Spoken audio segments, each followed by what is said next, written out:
Okay, so this is the best I can get it in the short term, and the video quality will get better moving forward, but let's hopefully go into it. So right now I'm kind of doing a presentation on a paper I'm reading, Pellet Injector Technology, the brief history and its key developments in the last 25 years.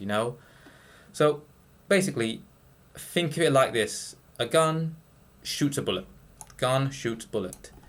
But a pellet injector is a fancy gun which shoots really small cold hydrogen bullets at hot plasma.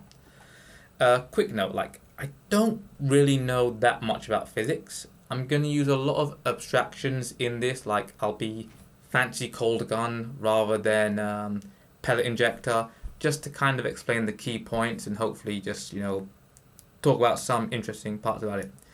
And I'm more trying to explain a fundamental idea, not really digging into technical implementations. One day I will do it, but not today. So, pellet injector. Why do we want the fancy cold gun? What is the point of it? And I've thought of a couple of reasons. Think of it like a car. In a way, I want to be able to add fuel. I want to be able to turbocharge. I want to have a coolant system. I want to have an emergency brake, and I want to have cruise control. The fancy cold gun, in the right circumstance, can do all of these things to a certain degree. That's what makes it so versatile. That's what makes it so useful. So, at its core, nuclear fusion has to deal with plasma. Basically, we're going to take a magic magnetic box, we're going to put some gas into it, we're going to heat the gas up really, really, really hot. When the gas gets hot, the atoms kind of ionize. So the atoms get more excited because there's more heat energy. And if we give it enough energy, certain atoms can kind of escape their nucleus, like their actual existence in a way, because there's just so much energy that you break it. And the free electrons can kind of go around and conduct electricity and interact with magnetic fields. That's the beauty of fusion. But it's very hard to get that hot. And most people are familiar with liquid, solid gases.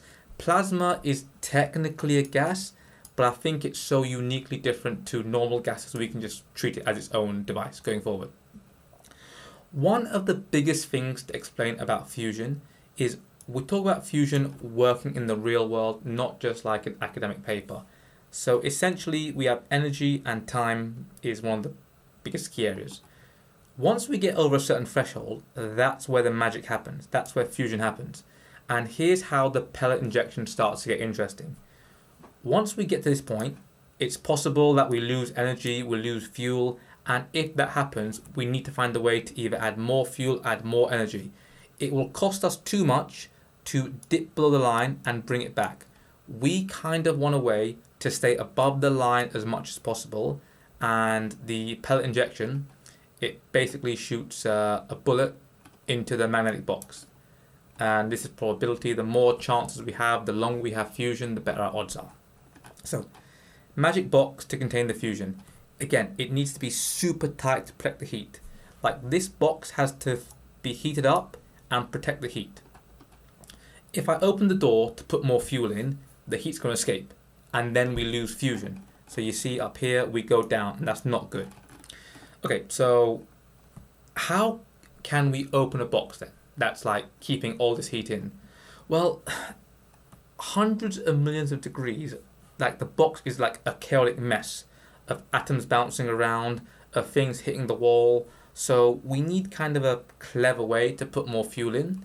And think of it this way, like getting a gun and like firing the bullets into this is a really good way to do it.